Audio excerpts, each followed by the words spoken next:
Cachorreiros, boa noite. E aí, já treinaram seus cães hoje?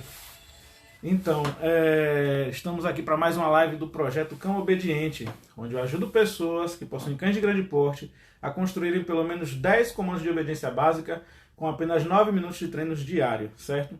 O nosso tema de hoje é Por que meu cão não me obedece? Vocês já pararam para pensar sobre isso? É bastante interessante, né, quando a gente para pensar sobre a nossa interação com os nossos cães. E a questão do cão obedecer, ela varia bastante. Tem gente que acha que o cão obediente é um cão que não dá muito trabalho com relação aos latidos. Tem gente que acha que o cão obediente é um cão que tem a sua criatividade estimulada, mas ele para de interagir com o que ele estiver fazendo, para o que ele estiver fazendo quando você der um comando. Então varia bastante. Mas uma causa comum para que essa questão aconteça, né, esse efeito do cão não obedecer, é a falha de comunicação, certo? A falha de comunicação é o fator principal para que os cães não obedeçam aos seus proprietários. E não é um julgamento, é simplesmente por falta de conhecimento. A gente usa o que a gente sabe, né? A gente acha que se a gente falar com o nosso cão do jeito que a gente fala com nossos filhos, com nossos pais, com nossos amigos, eles vão entender, né? E às vezes surge um falso efeito por repetição, né, e consequência. O cão aprende algumas palavras realmente, aprende alguns sinais sonoros. E a gente acha que o cão deve entender tudo, mas não é assim que funciona. Se a gente for um pouquinho mais estratégico nesse ponto e pensar em usar uma comunicação que seja mais natural para os nossos cães, né? Que remeta mais a essa parte instintiva, vai funcionar muito melhor, certo? Eu vejo comumente o pessoal falando que eu falo não e meu cachorro me obedece, mas ele só me obedece às vezes. E também é outro falso efeito, né, de um cão obediente. O cão obediente, para a maioria das pessoas, é um cão que atenda a alguns comandos básicos, né? Que esses são os comandos de obediência, né? Que o pessoal às vezes não sabe nem como usar os exercícios da obediência, mas se eles utilizassem esses comandos, teriam esse efeito do cão obediente. Tipo, hoje eu falei num story aí sobre a questão de você construir um comportamento alternativo aos cães que pulam, certo? É você construir o comportamento do cão sentar. Em outra live eu falei sobre você usar o comportamento de deitar, né, do cão deitar, para fazer ele esperar por um período de tempo um pouco maior. O do cão ficar, para você que quer poder abrir o portão da sua casa e ele não sair. Então, tem essas utilizações que a gente usa. Então, esses são os comandos básicos de obediência e que a gente constrói porque ele abrange, né, um número maior de pessoas, né, com relação aos seus objetivos de um cão obediente. Mas tem outras coisas também que a gente pode ver num cão obediente, tipo o chamado, né? E ele andar sem puxar a guia, certo?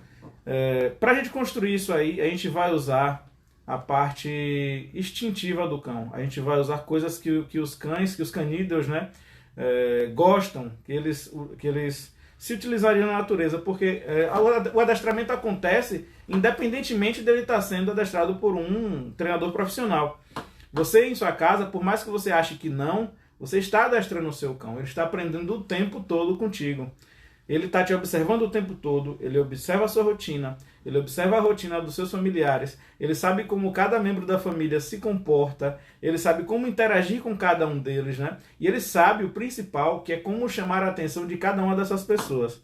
E geralmente a gente dá atenção para os nossos cães nos momentos em que eles estão executando comportamentos que a gente não quer, né? Como exemplo, uma vez eu estava na casa de um cliente, ele estava falando sobre os problemas do cão, né? Estava falando na consultoria, que o cão fazia muito xixi pela casa, e ele explicando, e a gente procura achar os gatilhos para esses comportamentos. E um deles era que o cão fazia xixi para chamar a atenção. E aí, sabendo disso, a gente já ficou mais atento, só que num deslizezinho a gente se empolgou na conversa, no bate-papo, explicando para ele sobre como funcionava o treinamento e tal. O cachorrinho chegou bem na minha perna e fez o xixi. Para chamar a atenção. E nessa hora, ele teve toda a atenção que ele estava acostumado a ter. O proprietário correu para cima dele. Ei, rapaz, aí não, tá. E aí o cachorro saiu, ainda deu uma olhada para trás com a cara mais feliz do mundo com que ele conseguir.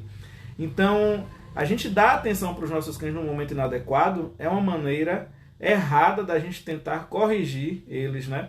A gente acha que por a gente dizer que não, ou falar, ei, tá feio, não faça isso, não gosto disso, que o cachorro vai entender. E assim você acaba reforçando esse comportamento. Porque quando não há uma comunicação clara sobre a correção, o que vai acontecer é que essa tentativa de correção vai virar um estímulo, né, reforçador. O cão vai conseguir a atenção, vai conseguir interação. Ele entende como uma brincadeira você correr para cima dele às vezes, tanto que ele corre, vai lá, late um pouquinho, volta. Então a gente tem que ter cuidado e pensar em usar as metodologias, né, corretas para poder estar nos comunicando com os nossos cães. Outro ponto interessante da gente observar é que a psicologia que se aplica a criança e cachorro, né, até determinada idade, é a mesma. Então, muito por isso também as pessoas confundem, né, o tratamento de uma criança, de um cachorro com o de uma criança. E em alguns pontos realmente faz sentido, mas na questão da comunicação não faz, né? Os cães eles não entendem as palavras, eles entendem seu estado emocional, entendeu? Eles entendem se você está mal-humorado, se você está zangado, se você está feliz, se você está fazendo carinho. E entendem também muito bem a expressão corporal. Então, às vezes, se você vai para o seu cachorro correndo, falando que não, de uma maneira mais educada, sabe? Ei, rapaz, não faça isso. Ele está entendendo que você está interagindo com ele. Ele entende que há uma coisa interessante nisso, que está vindo uma brincadeira, certo? Não é só mudando o tom de voz, né? Não é só você sendo ríspido com seu cão que você vai conseguir melhorar a sua comunicação. Pelo contrário, lembre daquilo que eu falei em outra live, que cada vez que você dá uma bronca no seu cão, né? Se feito de maneira inadequada, você está fazendo uma retirada, né? Um saque de R$100 da sua conta, do seu relacionamento com o seu cão, da sua conta de confiança com o seu cão. E cada vez que você dá um agrado a ele, você está depositando R$1. Então, de repente, por um lapso, né, por um momento de estresse, você acaba colocando a perder a confiança do seu cão em você e em outros. Porque o cão ele generaliza também. Ele entende a maneira que você se aproximou dele antes de ter o conflito, antes de ter aquela bronca mais ríspida, ou aquele tapa, ou aquela sandalhada, né, como a galera faz. Ele começa a imaginar que aquilo ali vem a partir daquela movimentação. Tem casos, né, inclusive uma vez eu atendi um cliente que estava com problema com um cachorro, um cão de grande porte, que o cachorro tinha agredido a mãe dele porque ele usava a vassoura para poder intimidar o cão, né, para poder resolver alguns problemas, alguns conflitos com o cão. E a mãe dele outro dia estava simplesmente varrendo a área e faltou energia. Então ela voltou para dentro de casa, quando viu o cachorro vindo, ela levantou a vassoura para tentar intimidar também. Só que a questão do hábito do cão, né, de ter esse conflito, fez com que ele reagisse contra ela. Então a gente tem que ficar muito atento com esses pequenos detalhes, como essa questão de tentar bater num cão. Se você fizer isso, provavelmente ele vai entender como parte do seu relacionamento com ele. Repare quem já passou por isso, quem já fez isso, que quando tentar novamente, o cachorro ele vai antecipar o seu movimento. Ele já sabe o que é que vai acontecer. Então, isso gera reações diversas, certo? É um problema grave na nossa comunicação a gente achar que o cão vai entender, né, através da porrada, o que pode e o que não pode. A mesma coisa para a questão da higiene sanitária, né, como eu também comentei no story mais cedo hoje. Se você bate no seu cão e de uma maneira que acaba sendo injusta, porque ele não sabe o comportamento que você quer, e você tenta usar, né, esse artifício para ensinar seu cão, não vai funcionar. Ele vai entender outra coisa completamente diferente e pode colocar a perder, inclusive, a sua possibilidade de construir o exercício, certo? Sobre a comunicação, o que é que a gente pode fazer? Quanto mais a gente estuda sobre os animais, sobre o comportamento, né, animal em vida livre, a gente começa a fazer algumas comparações com os nossos cães no dia a dia. Outro dia eu também falei sobre os cães em tempo livre passarem 90% do tempo dele em busca de alimento. E quando eles chegam nas nossas casas, a comida está disponível no comedouro, às vezes derramando, né? A gente está só completando, o cachorro nem vê quem disponibiliza o alimento para ele. E isso é uma falha tremenda de comunicação, porque isso estimula, uma das coisas que estimula a questão da posse é isso, a posse pelo alimento, né? Ele acha que quando você se aproximar, você vai estar querendo retirar esse benefício dele. Além também dele não valorizar, né? Como eu já falei, na natureza o animal não acha o alimento disponível para ele o tempo todo. Ele é forçado a trabalhar, a desenvolver uma estratégia, né? E esses pequenos detalhes a gente pode também simular na nossa casa. Com o comedouro mesmo, até se a gente quiser. A gente pode estar estimulando, dando aquela provocada no nosso cão com a comida para ele comer. Um agravante que tem na questão da construção da maneira correta de alimentar o cão é que a gente gosta muito de dar petisco para os nossos cães e acha que isso deve fazer parte da rotina deles, da dieta deles. E não.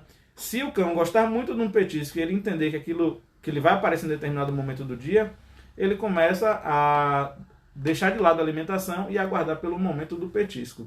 Ou seja, a gente vai estar se sabotando nesse aspecto. E mais uma vez, você vê como o cão se utiliza, né, do jeito dele, né, para se comunicar com a gente, e a gente acaba se passando em alguns detalhes. Eu vejo gente que é muito rígida com a educação dos filhos, né, rigorosa, disciplinada, e quando vai para tratar um cão, muda completamente, né? Cede demais, existe muita permissividade, né?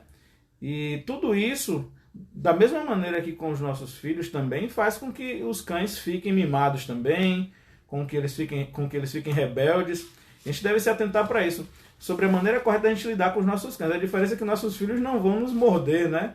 Não vão nos dar um dano imediato, né? Um dano a curto prazo. E o cachorro, ele pode sim fazer isso, né? Ele não entende muito bem quando você muda de vez as regras do jogo. A gente perde uma excelente oportunidade de construir as regras da nossa casa, do nosso convívio, quando a gente deixa passar esse período, como eu já expliquei, do nascimento aos 4 meses de idade, que é o período da janela de socialização. Então, quando a gente prorroga, quando a gente deixa de lado, né, algumas obrigações que a gente tem com nossos cães, pensando que mais pra frente a gente faz, sendo permissivo demais nessa fase, e mais pra frente a gente quer mudar tudo isso, acaba sendo injusto com eles, né? A gente acaba se estressando por um dano material, ou por um dano físico, né? Ou por um comportamento desagradável do nosso cão, e acaba sendo injusto com ele, querendo resolver com conflito.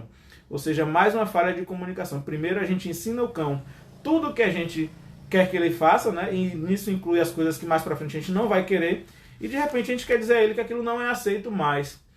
Então, gente, a questão da comunicação é o fator principal, né, nos problemas de comportamento que eu vejo hoje. Falha de comunicação entre o proprietário e o cão, que poderia ter sido facilmente evitado se a pessoa se preparasse para receber o cão, né? Como poderia ser essa preparação? Estudando sobre comportamento, procurando algum profissional habilitado para dar as primeiras instruções.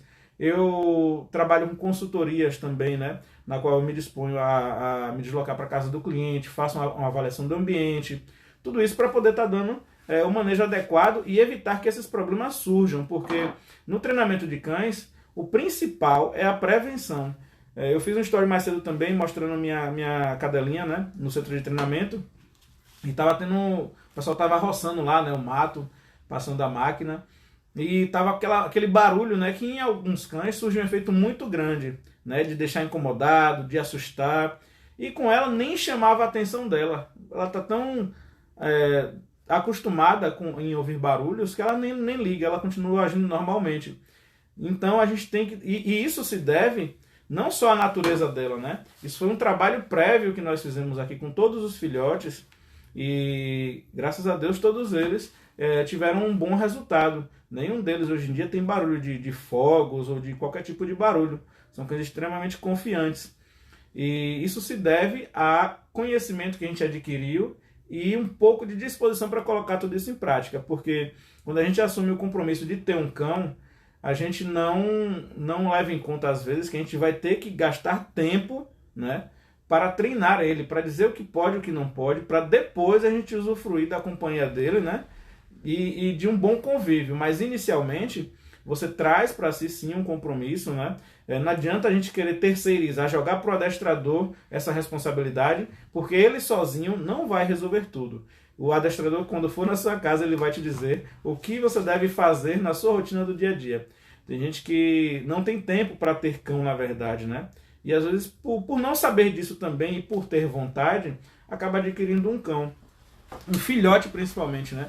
Ou um cão que necessita de mais interação, porque alguns cães precisam de mais atenção, de mais interação, de mais atividade física, e até isso a gente deve avaliar na questão da escolha do nosso cão. E filhotes principalmente, que estão nessa fase mais crítica em que você deve apresentar a rotina dele, apresentar o que pode e o que não pode, é o período mesmo em que você deve educá-lo.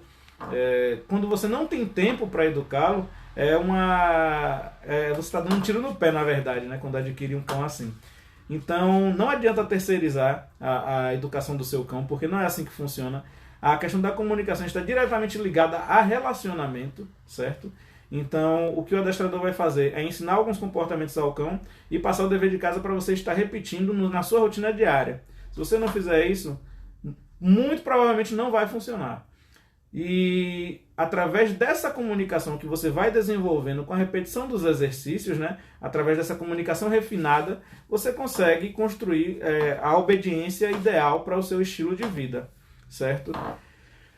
Quando você tenta terceirizar essa responsabilidade de treinar seu cão, você deixa de lado um ponto extremamente importante, né, que é o motivo pelo qual você adquiriu o cão.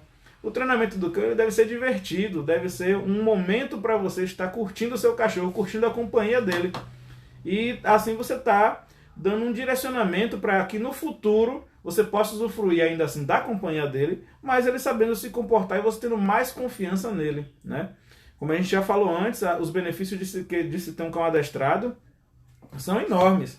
Quem sabe mais sobre isso é quem passa hoje em dia por problemas, né? Como não poder levar o cão, como o cão ter barulho de fogos, de bomba, de tudo quanto é coisa, de um cão que puxa no passeio, de um cão reativo a outros cães, de um cão reativo a pessoas. Então a gente só vai dar valor a esse tipo de treinamento, né, de desenvolvimento da relação, quando a gente tiver com o problema já incrustado na nossa vida. E quando você trabalha com prevenção, o resultado é muito melhor. Você deixa de sofrer, né, muitos problemas que poderiam ter aparecido, né, que poderiam ter acontecido com o seu cão. Então, gente, vale a pena a gente investir nosso tempo, certo, no desenvolvimento da relação do nosso cão e nesse melhoramento da comunicação com ele. Como é que você vai fazer isso? Estudando. Procura quem sabe, quem já tem resultados comprovados, quem está há mais tempo vivendo com isso, que aí com certeza vocês vão usufruir de um benefício enorme, que é a companhia de um cão que entende como funciona a rotina da sua casa. Por mais que algumas pessoas digam assim, mas eu peguei um cachorro e quero ele livre na minha casa. Não faz sentido, não vai funcionar bem isso. Dificilmente você vai ter, por exemplo, 24 horas do dia para estar monitorando o seu cão no espaço da casa toda, porque você tem que fazer isso enquanto ele não souber como se comportar, enquanto ele não conhecer as regras, enquanto ele não souber o que pode e o que não pode pegar, onde não pode subir. Então você precisa estar monitorando o seu cão no início para você poder ensinar ele o que pode e o que não pode. Se você deixar ele solto, ele vai ter oportunidade de fazer o que ele quiser, né? Falando mais uma vez sobre os stories, a caixa de perguntas de hoje à tarde, um rapaz falou sobre o cão que subia na porta do carro dele, quando ele não estava. O cão faz isso porque ele tem oportunidade, porque o carro está ali e ele quer. Então, se a gente não quer esse comportamento, a gente deve deixar o cão em um espaço separado para que isso não vire um hábito, certo? Se virar um hábito, aí sim você começa a ter problemas, porque o cão vai esperar uma oportunidade para fazer aquilo. Se eu der atenção àquele comportamento, ele também vai começar a usar aquela ferramenta para poder nos alcançar. Olha como fica claro para o cão, né? Eu estava comentando hoje isso também lá no seu treinamento, que é muito fácil para o cão entender como funciona a rotina. A gente que ensina errado. Se a gente reforça o comportamento dele com carinho, com atenção, ele teve sucesso no que ele quis e ele vai fazer novamente. A gente tem que ter claro na nossa mente o que é que o cão quer quando ele está fazendo aquilo. Tem cão que ele faz, que ele vai lá e mexe na porta do carro e olha pra você com quem? Você tá vendo o que eu tô fazendo? E aí você vai lá e faz o quê? Ô, rapaz, não suba aí, não se aproxima dele. Às vezes pega ele no colo para tirar do espaço. A mesma coisa com barulho de fogos e com tantas outras coisas, né? O cão, os comportamentos, eu já falei também, eles estão diretamente ligados às consequências, né, deles. Então, se o cão tem sucesso naquela tentativa de ganhar alguma coisa, ou mesmo que não seja uma tentativa de nada, ele fez aquilo ali e gerou um benefício, muito provavelmente ele vai repetir aquilo. O que a gente não consegue entender inicialmente, né, o que eu vejo o pessoal com problema, é entender qual é o benefício que o cão quer. Às vezes ele quer um petisco, às vezes ele quer atenção, às vezes ele quer colo, às vezes você coloca a ração para ele e ele faz assim, não, não quero. Aí demora um pouquinho, você vai lá e coloca um franguinho por cima, aí ele vai e come. Então, você está reforçando, você está ensinando a ele que realmente, se ele esperar um pouquinho, você vai trazer uma coisa mais interessante. O cachorro começa a latir para outro, você vai pegar ele no colo e tira do espaço. Ele vai entender que ele teve todo o apoio, você foi lá, isso, garoto, muito bom. Por mais que você não diga isso, na cabeça dele vai estar sendo isso. Você ganhou um colo, ganhou interação, você proporcionou uma sensação tátil para ele muito gostosa, né? Que é do acolhimento. Você deu um toque nele e você vai lá e pega ele no colo. Não, rapaz, assim não. Tira, afasta, aproxima de você. Então o comportamento é super reforçado. Ele fica ansioso por outra oportunidade para fazer aquilo novamente para alcançar aquele benefício. Então, a gente tem que ficar atento com a questão da comunicação e tentar se munir de conhecimento, né, o mais cedo possível quando se pensa em ter um cão. Eu estou achando interessante que ultimamente algumas pessoas têm me procurado e me dito assim, Diego, eu vou pegar um cão. Eu nunca tive um cão na vida. Eu queria ver com você logo essa questão de adestramento, como é que funciona, o que é que eu preciso fazer. E isso é uma estratégia extremamente inteligente, né? Porque você está se preparando para receber seu cão e você tendo as informações corretas, um acompanhamento correto, é lógico que vai dar certo. Não tem como. Você está se antecipando a tudo aquilo que pode acontecer, inclusive os comportamentos ruins, né? Você tem tudo para construir uma excelente relação com seu cão. Você tem tudo para E a relação fica boa por dois motivos. Porque você vai saber como construí-la e porque seu cão não vai estar te dando prejuízo nem dor de cabeça. Então você tem mais um motivo para estar, né, se precavendo e tentando evitar ao máximo que seu cão desenvolva hábitos ruins. Porque o grande problema é isso. Quando você é muito permissivo nessa idade, né, até os 4 meses, vamos dizer assim, que é a janela de socialização, aproximadamente, viu, gente? Não é um padrão, não. Alguns passam um pouco, alguns são mais cedo, mas até mais ou menos os 4 meses tem essa janela de socialização, onde você tem a possibilidade de estar construindo muito mais fácil a rotina do seu cão, apresentando de uma maneira muito mais fácil as coisas para eles. E quando você é muito permissivo nessa fase, você está ensinando ao seu cão o que é que você quer também. Você está ensinando que você não liga se ele brincar de morder, que você não liga se ele pular, que você não liga se ele dormir na sua cama, que você não liga se ele avança em outras pessoas. E isso vai ficar muito fixo na cabeça do cachorro. Quando ele for desenvolvendo, né, quando passar dessa idade, ele já vai ter essa rotina estabelecida na cabeça dele. Aí não vai fazer sentido para ele você querer mudar tudo de repente. É o que acontece bastante. E o pessoal, quando procura por adestramento, ainda pensa que só o adestrador chegar na casa da pessoa já está resolvido o problema. E não é assim também, né? Eu sempre digo assim, a gente tem a idade do cão, né, quando eu chego na casa do cliente, 1 ano, 2, 1 ano e meio. 1 ano e meio de comportamento inadequado reforçado contra uma sessão de 30 a 40 minutos. Então, é um pouco injusto a gente querer um resultado imediato numa coisa que a gente veio alimentando há tanto tempo, né? E por isso que é importante a gente também estar com a mente aberta e disposto a estar realmente se adaptando à estratégia que o treinador está passando, certo? Outra coisa que faz também com que a nossa comunicação fique ruim é a questão da falta de controle de recursos. Por quê? O controle de recursos, eu falei essa semana, ou foi semana passada, não lembro, sobre ele. E o controle de recursos é você estar disponibilizando tudo que o seu cão precisa para viver: liberdade, água e comida, certo? Tem gente que não tem responsabilidade, não tem tempo para estar controlando a questão da água, mas a comida e a liberdade dá para fazer tranquilamente, né? Como eu falei também sobre a caixa de transporte, você pode usar a caixa de transporte para treinar seu cão de ficar sozinho e também para os momentos em que você realmente não puder monitorar ele. Sobre essa questão, é extremamente importante porque você tem a oportunidade de dizer para o seu cão, ó, isso aqui não pode e não vai poder hora nenhuma que você estiver aqui. Tem muita gente que acha que vai conseguir dizer para o cão não fazer uma coisa naquele ambiente e que depois vai sair e o cão não vai fazer, sendo que ele está com vontade de, vamos dizer assim, pegar uma comida em cima da mesa. E ele fica solto naquele ambiente o tempo todo. E você quer deixar a comida lá, ir para a rua e voltar e está tudo intacto. Não faz muito sentido. Então, a gente falando assim já não faz, né? Para o cachorro, muito menos. Né? Por que ele vai deixar aquilo ali? Se ele sabe que ele pode ter acesso àquele benefício de forma imediata e não tem ninguém para punir ele naquele momento. Outra questão é que o pessoal acha que punir o cão 2, 3 horas depois que ele fez o comportamento, o cachorro vai entender e não vai. Né? Vocês podem reparar aqueles vídeos que o pessoal chega assim, foi você que tem 2 ou 3 cães, né? Foi você que fez isso, fulano, foi você que fez isso, ciclano. E aí o cachorro fica todo, né, desconfiado, a pessoa, foi aquele ali. Mas não, o cachorro não está entendendo nada, na verdade. Ele ou está prevendo um conflito, né, alguma coisa mais séria, ou simplesmente aquele comportamento foi reforçado. Ele fez um dia, aquele comportamento foi reforçado, ele aprendeu a reagir daquela forma. Mas não quer dizer que ele foi o culpado, sabe? E isso traz um falso entendimento para a gente de que a gente pode reclamar com ele e apontar para as coisas e ele vai entender que a bronca está diretamente ligada ao que ele fez, né? Quando não está. Outra coisa que a gente deve ficar também atento que a comunicação com os nossos cães a gente deve ser inteligente nessa estratégia e usar as coisas que eles nos oferecem para a gente se comunicar com eles, né?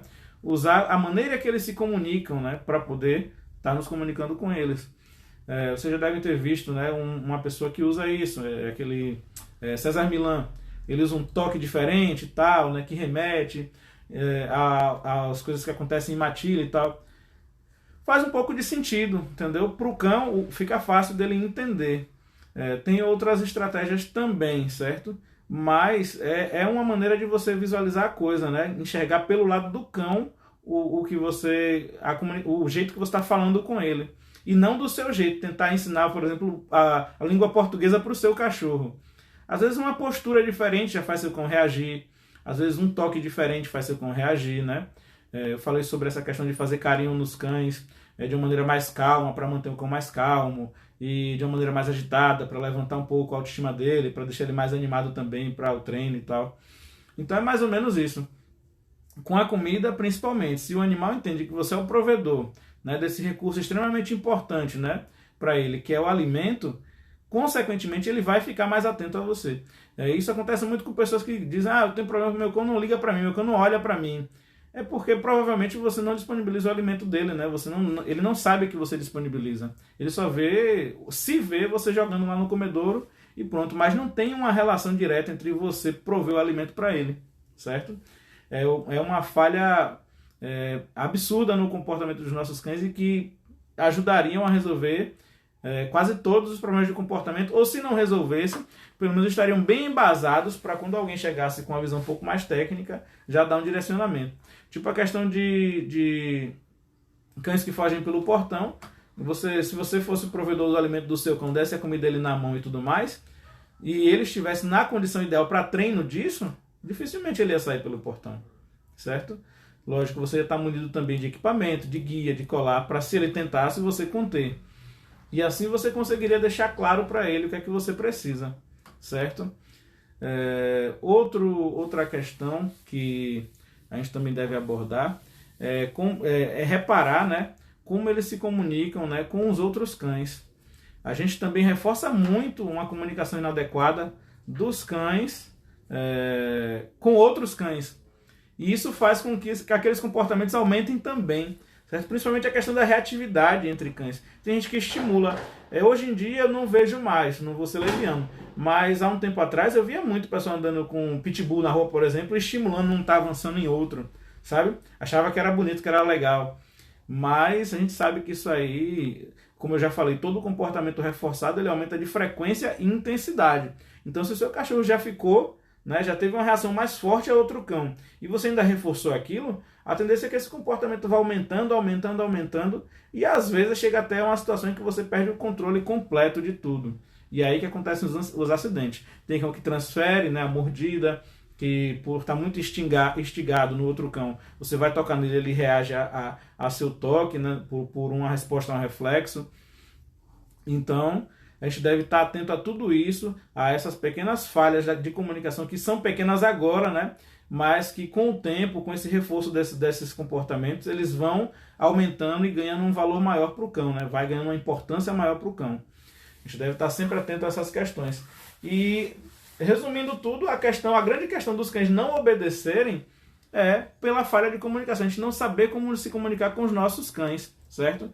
Podem reparar que eu falo, para mim tem que ter correção no treino sim, mas de uma forma justa, certo? O cão primeiro ele tem que saber qual é o comportamento que você quer e depois você coloca uma correção para lapidar. Uma correção técnica, não é nada feito ao léu, ou com ignorância, ou com violência, certo? E a ideia dessa live hoje é mostrar que a falha de comunicação leva a gente a ter lapsos, né? A ter momentos de estresse que às vezes colocam em xeque a nossa relação com o nosso cão. Por entrar num conflito com o cão, já acontece, gente, de o dono ser agredido pelo cão pelo simples fato dele... Simples fato não, né? Pro cão não foi simples. Mas por ele levantar uma sandália para ameaçar o cão. Nesse dia ele nem queria bater, vamos dizer assim. Mas o cachorro já teve tantas experiências ruins com aquela situação que ele aprende a reagir antes da pessoa agir. Ele entende que vem essa ameaça e para repelir ele tenta fazer isso. E aí começa todo aquele problema. E aí o cão é sacrificado, ou o cão é doado, ou como já aconteceu, né, da pessoa vir a óbito. É uma situação extremamente complicada e tudo isso por falha de comunicação. Então, nesse primeiro momento, para você que está com um cachorro e não sabe o que fazer com ele, não sabe como educar, esqueça a questão de porrada. Porrada não vai resolver nada, não é a melhor ferramenta que você vai ter para usar, certo? O que você precisa, na verdade, é de conhecimento e entender como funciona a mente do seu cão, beleza? Depois disso aí, você vai ver que só a relação com o seu cão vai melhorar cada vez mais. Lembra dessa continha que eu falei? Cada vez que você reforça um comportamento no seu cão, você está depositando R$1 na conta, né, da sua confiança com o seu cão, da sua relação com o seu cão. Você está melhorando R$1 só. E quando você entra num conflito com ele, você saca 100. Então muita gente vai parar para pensar agora e vai ver que está num débito absurdo, né? Mas isso serve de alerta para a gente começar a reverter esse quadro, certo? Muitos dos problemas surgem pelo simples fato da gente não saber como nos comunicar com nossos cães, por a gente não controlar os recursos, né? Não disponibilizar o alimento, não ter o cão num espaço específico e dar acesso a ele somente sob supervisão, para a gente poder estar ensinando o que a gente precisa do nosso cão, principalmente filhotes, certo? Então, gente, o recado de hoje está dado, é isso. E eu vou convidar vocês para o nosso evento que vai acontecer no dia 15 de julho, certo? Uma quinta-feira, onde eu vou estar ajudando vocês, mostrando passo a passo de como se construir, né, pelo menos 9 comandos, certo? 10 comandos, perdão, em apenas 9 minutos, certo? De treinos diários. Vou te dar o passo a passo que vai te ajudar a chegar nisso aí, beleza? Vou estar ajudando vocês também a resolver alguns probleminhas de comportamento. Os carros-chefes, certo? Que das minhas consultorias aqui, né? E aí os temas vocês vão saber mais à frente. Mais à frente eu vou estar explicando tudo isso a vocês direitinho. Então quem tem interesse em saber um pouco mais sobre o treinamento de cães, sobre o comportamento canino, acompanhar um pouco da minha rotina de treinamento com cães de cliente e com meus cães aqui, com minha criação, tá convidado também, né, a acessar o canal Cão Raiz lá no Telegram, beleza? O link para o canal tá na minha bio. E vocês vão gostar bastante, vocês vão poder estar acompanhando. Esse é um benefício, gente, que eu proporciono para todo mundo que fica até o final da nossa live, beleza? E na próxima semana eu já vou trazendo as tão esperadas novidades, né, das lives. Então fiquem atentos e não percam o horário não. Quarta e sexta às 18 horas eu vou estar fazendo live e vou estar trazendo novidades para vocês, beleza? Muito obrigado a todos e até a próxima.